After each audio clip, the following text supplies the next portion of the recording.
ભાવનગરમાં ફરવા માટેના ટોપ 10 પ્રમુખ સ્થાનો.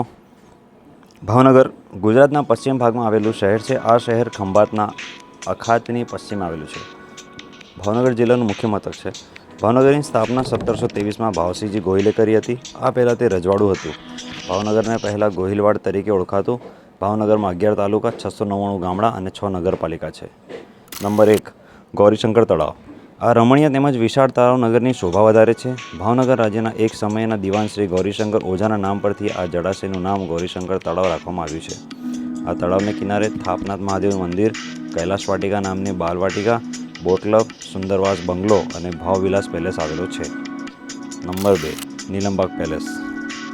નીલમબાગ એ ભાવનગરના ગોહિલ વંશના રાજવી સર તખ્તસિંહજી ગોહિલ દ્વારા 1859માં બાંધવામાં આવ્યો છે. હાલની સ્થિતિ એનો વિસ્તાર 4 હેક્ટરમાં ફેલાયેલો છે. 1984માં મહારાજા વીરભદ્રસિંહજી ગોહિલે આ પેલેસને હેરિટેજ હોટલમાં ફેરવ્યો હતો. Number 3, Victoria park. આ વન વિસ્તારની સ્થાપના 24 મે 1888ના રોજ ભાવનગર રજવાડાના તત્કાલીન મહારાજા તખ્તસિંહજી જશવંતસિંહજી દ્વારા કરવામાં આવી હતી. આ વિસ્તારમાં એક વન ભોજનશાળા અને બાળકો માટેનું રમતગમતનું ઉદ્યાન પણ આવેલ છે. નંબર 4, તખ્તેશ્વર મહાદેવ મંદિર. શ્રી તખ્તેશ્વર મહાદેવ એ ગુજરાત રાજ્યમાં સૌરાષ્ટ્ર વિસ્તારમાં આવેલા ભાવનગર જિલ્લાના મુખ્ય મથક ભાવનગર શહેરની મધ્યમાં નાનકડી ટેકરી પર આવેલું શિવલિંગ ફરતે સોનાનો થાળ ધરાવતું મંદિર સંપૂર્ણપણે સફેદ આરસપાનના પથ્થરો વાપરીને ઊંચી પ્લીથ પર બનાવેલું છે. તે 1893માં સાલમાં બાંધવામાં આવ્યું છે. Number 5, વોટરલોક gate. ભાવનગરનો વોટરલોક દરવાજો પ્રવાસીઓના રસ મુખ્ય જોવાલાયક સ્થળો પૈકી એક છે. દરવાજો દરિયાના પાણીને ગોદીમાં રાખવાના હેતુથી બનાવવામાં આવ્યો હતો. આ નીચો ભરતીના અમુક તબક્કે વધારામાં તરતા રહેવા માટે ડિલિવરીને મદદ કરે છે. આ લોકગેટ જવા માટે પૂર્વ પરવાનગી જરૂરી છે.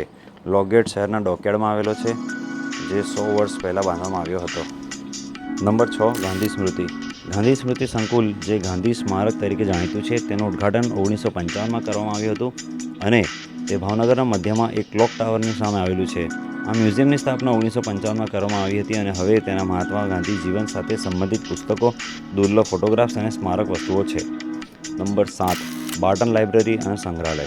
19મી સદીની બાર્ટન લાઇબ્રેરી શહેરની સૌથી જૂની પુસ્તકાલયનો પૈકી એક છે.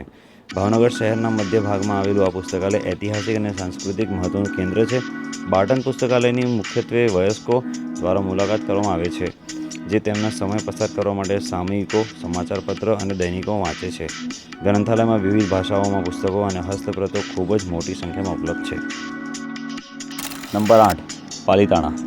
પાલીતાણાના જૈન મંદિરો એ ગુજરાતના ભાવનગર જિલ્લામાં આવેલા પાલીતાણા શહેરની શેત્રુંજય ટેકરી ઉપર આવેલા જૈન મંદિર સંકુલ છે. આ શહેર પહેલાં પાલિદપુર નામે જાણીતું હતું. તેને મંદિરોનું નગર કહેવાતું. શત્રુંજયનો અર્થ આંતરિક શત્રુ પર વિજય પામનાર સ્થળ. નંબર 9, ભાવનગર કાળિયાર નેશનલ પાર્ક. ભાવનગર શહેરથી 42 કિલોમીટર દૂર ભાલ વિસ્તારમાં આવેલ વેળાવદર નેશનલ પાર્કની સ્થાપના 1976માં થઈ હતી. આ નેશનલ પાર્કના દક્ષિણમાં ખંભાતનો અખાત આવેલ છે.